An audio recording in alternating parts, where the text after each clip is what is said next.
আসসালামু আলাইকুম ওয়া রাহমাতুল্লাহি ওয়া বারাকাতুহু। প্রিয় হাজিরিন, তো আপনাদেরকে কাল একটা ভিডিও ক্লিপ দিয়েছিলাম। সেই ভিডিও ক্লিপের ভিতর নামাজের শারাইত আমি বলে দিয়েছিলাম 6টা। তো শারাইত 6টা, তাহারাত সাতার আওরাত মানে কি এটা আমাদের জানতে হবে, খালি মুখস্থ করলে হবে না। তো তাহারাত মানে কি? তাহারাত যখন আপনি নামাজ পড়তে যাবেন তখন আপনার জিসিম ইয়ানি আপনার শরীরটা, তারপরে আপনার আপনি যে মসজিদে যাবেন আপনার শরীর পাক থাকতে হবে, কাপড় পাক থাকতে হবে, তারপরে আপনার নামাজ যে এখানে পড়বেন সেই নামাজের জায়গাটা আপনার পাক থাকতে হবে। আর যদি এগুলো যদি আপনি না পান তাহলে আপনার নামাজ সহি হবে না। তারপরে সাতার আওরাত মানুষ মর্দের জন্য, পুরুষ মানুষের জন্য কতটুকু বস্তু ঢাকা আপনার ফরজ।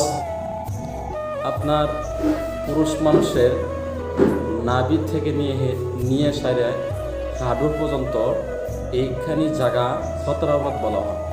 তাহলে যদি আপনি বলেন তো তাহলে এইটুকু কাপড় দিয়ে ঢাইকে আপনি নামাজ পড়তে পারবেন?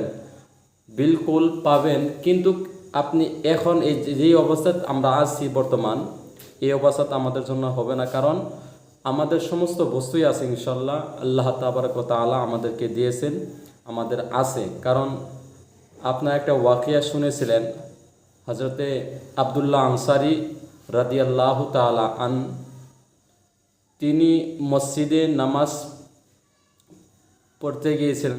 যাওয়ার পর হুজুর সাল্লাল্লাহু তাআলা আলাইহি ওয়াসাল্লাম বয়ান করেছেন যে নামাজ হলো জান্নাতের চাবি। সেদিন থেকে তিনি কি করে নামাজটা কোনো রকম করে আদা করে তিনি কি করছেন, বাড়িতে এসে পড়েন এবং কি দোয়া করেন না, বাড়িতে এসে পড়েন। তারপরে বাড়িতে এসে কি করে, নিশ্চয়ই এই ঘটনা বা কাহিনীটা আপনারা জানেন। তদ্রূপ এক কাপড় দিয়েও আপনি নামাজ পড়তে পারবেন, সেটা ভিন্ন মাসালা। কিন্তু আমাদের পাঞ্জাবি আমাদের পিনতে হবে, তারপরে পায়জামা পিনদেন বা আপনারা প্যান্ট পিনদেন বা শার্ট পিনদেন, এগুলো বস্তু দিয়ে আপনি নামাজ পড়তে পারবেন। সাতার আওরাত এটুকু ঢাকতে হবে, তারপরে ইনশাল্লাহ আপনি নামাজ পড়তে পারবেন। আসসালামু আলাইকুম ওয়া রাহমাতুল্লাহি ওয়া বারাকাতুহু।